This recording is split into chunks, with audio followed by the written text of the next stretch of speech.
कागज, कलम और किस्से। और आज हम किस्सा लेकर आए हैं गोस्वामी तुलसीदास जी के जीवन से। गोस्वामी तुलसीदास यानी कि 15वीं शताब्दी के एक महान कवि। उनका जन्म राजापुर गांव यानी कि वर्तमान बांदा जिला उत्तर प्रदेश में हुआ था। अपने जीवन काल में तुलसीदास जी ने 12 ग्रंथ लिखे और उन्हें विद्वान होने के साथ ही अवधी और हिंदी भाषा के प्रसिद्ध और सर्वश्रेष्ठ कवियों में से एक माना जाता है। मान्यता ये भी है कि तुलसीदास जी महर्षि वाल्मीकि का अवतार थे, जो मूल आदि काव्य रामायण के रचयिता थे। भुलई नाम का एक व्यक्ति था। वो भक्ति पथ और गोस्वामी जी की निंदा किया करता था। उसकी अचानक मृत्यु हो गई। सब लोग उसे अर्थी पर सुलाकर शमशान ले जा रहे थे। भुलई की स्त्री रोती हुई आई और उसने गोस्वामी तुलसीदास जी को प्रणाम किया। गोस्वामी जी के मुंह से सहज ही निकल गया, सौभाग्यवती भव। जब उसने अपने पति मृत्यु की बात बताई तो तुलसीदास जी ने उसके पति का शव अपने पास मंगवा लिया और मुंह में चरणामृत देकर उसे तुरंत जीवित कर दिया। उसी दिन से गोस्वामी जी ने नियम बना लिया कि वो घर के बाहर बैठना नहीं पसंद करेंगे और वहां नहीं बैठेंगे। 3 बालक थे उनके गांव में। वो धर्म कर्म में विशेष श्रद्धा रखते थे। ऐसा कोई दिन नहीं जाता था जब वो गोस्वामी जी के दर्शन के लिए ना आते हों। गोस्वामी जी उनका प्रेम पहचानते थे। वे केवल उन्हें ही दर्शन देने के लिए बाहर निकलते और फिर अपने घर के अंदर चले जाते थे और वहां जाकर बैठ जाते थे। जिन्हें दर्शन नहीं मिलता वे इस बात से नाखुश थे। बाबा पक्षपाती हैं, गोस्वामी जी हमारी बात नहीं सुनते हैं, गोस्वामी जी सबके साथ एक सा व्यवहार नहीं करते हैं। ऐसा जानकर वो उनका तिरस्कार करने लगे। एक दिन तुलसीदास ने उनका महत्व सब लोगों के सामने प्रकट किया। दूसरे दिन उन तीनों बालकों के आने पर वे फिर से बाहर नहीं निकले। तब उन तीनों ने अपना शरीर त्याग दिया। गोस्वामी जी बाहर निकले और सबके सामने भगवान का चरणामृत पिलाकर उन तीनों को जीवन दान दिया। कथा ये भी है कि एक बार गांव के ही एक व्यक्ति टोडरमल का देहांत हो गया। उसके 5 महीने बाद उनकी धन संपत्ति उनके दोनों लड़कों को गोस्वामी जी ने बांट दी। गोस्वामी जी ने इसके बाद हनुमान बाहु का निर्माण किया, पहले के ग्रंथों को ठीक करवाया और फिर उन्हें दूसरों से लिखवाया। जब जहांगीर तुलसीदास जी को बहुत सी जमीन और धन देना चाहता था, तुलसीदास जी ने ये जमीन लेने से साफ इनकार कर दिया था। तुलसीदास जी अयोध्या में चले गए और वहां उनकी भेंट एक व्यक्ति से हुई जो निम्न जाति का था। तुलसीदास जी ने भगवान का स्वरूप समझकर उसे अपने हृदय से लगा लिया। उसी समय गिरनार के बहुत से सिद्ध आकाश मार्ग से आए। तुलसीदास जी का दर्शन करके बड़े आनंदित हुए। उन्होंने बड़े प्रेम से पूछा, तुम कलयुग में रहते हो फिर भी काम से प्रभावित नहीं होते, इसका क्या कारण है? ये योग की शक्ति है अथवा भक्ति का बल है? गोस्वामी जी ने कहा, मुझ में न भक्ति का बल है, न ज्ञान का बल है, न योग का बल है। मुझे तो केवल भगवान के नाम का भरोसा है। गोस्वामी जी का उत्तर सुनकर वे सिद्ध बहुत प्रसन्न हुए और उनसे आज्ञा लेकर गिरनार चले गए। एक समय की बात है, तुलसीदास जी के पास चंद्रमणि नाम का एक भाट आया।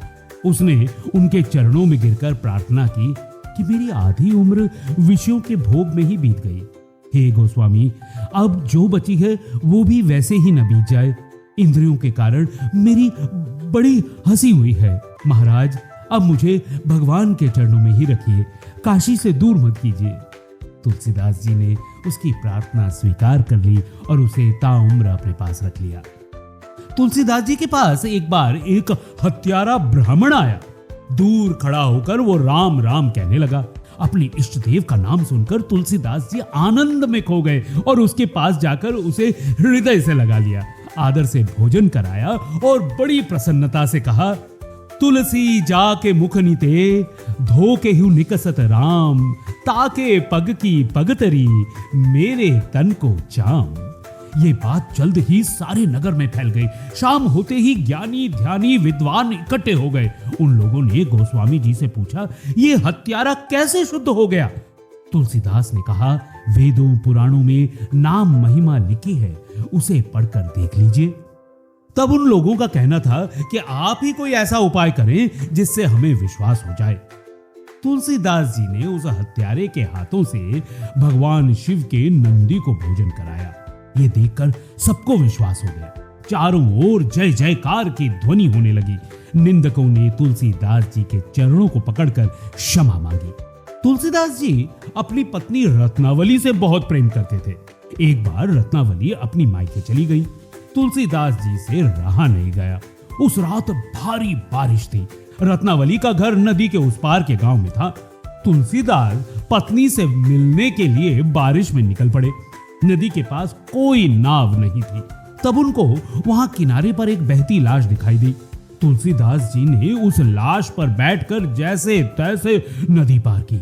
पत्नी के घर पर पहुंचकर दरवाजा खटखटाया, लेकिन दरवाजा नहीं खुला। पत्नी दूसरी मंजिल पर सोती थी, ऐसा उन्हें ज्ञात था।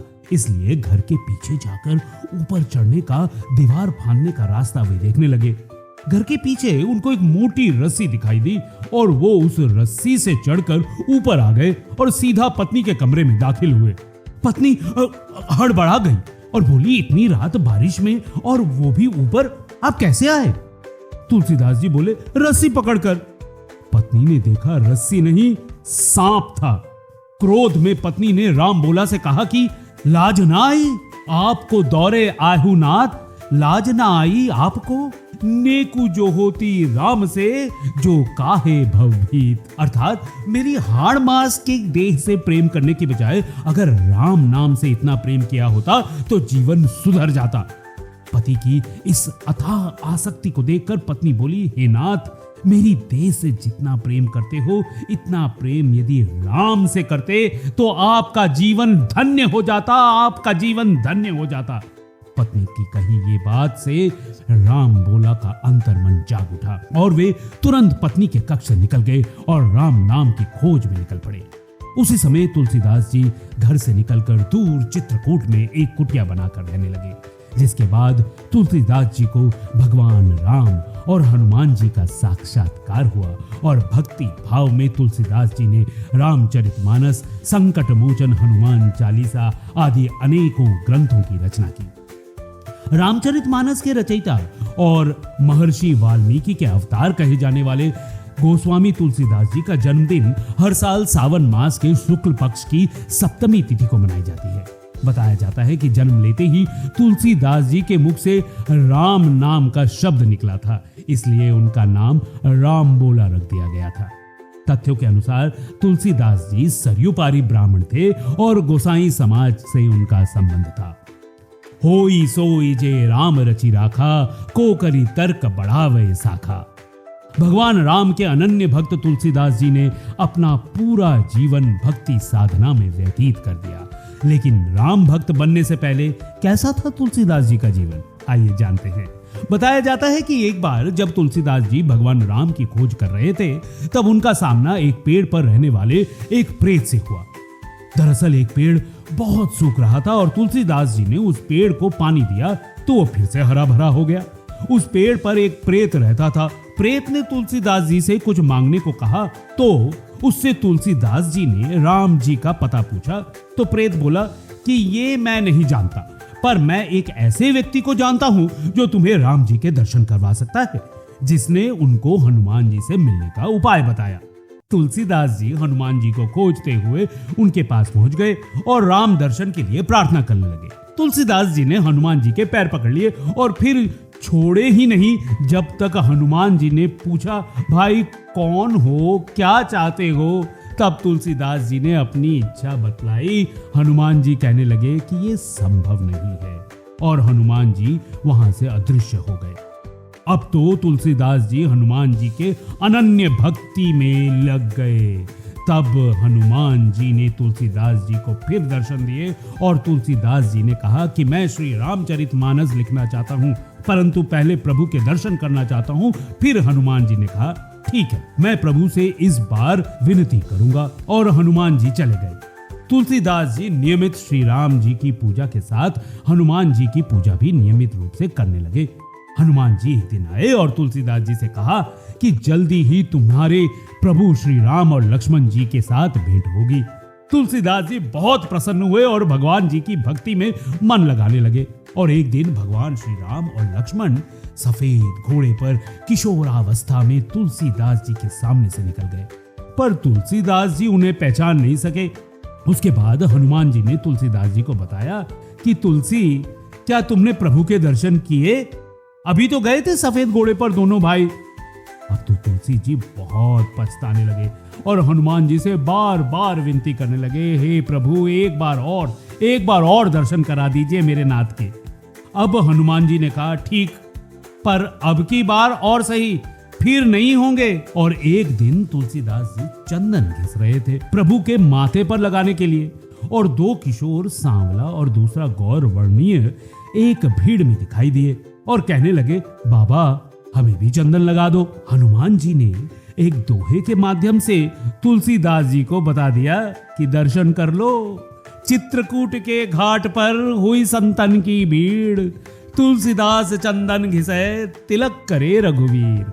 और इस प्रकार तुलसीदास जी ने जी भर कर अपने प्रभु को निहारा, उन्हें चंदन लगाया और बिना पलक झपकाए प्रभु श्री राम और लक्ष्मण के दर्शन किए।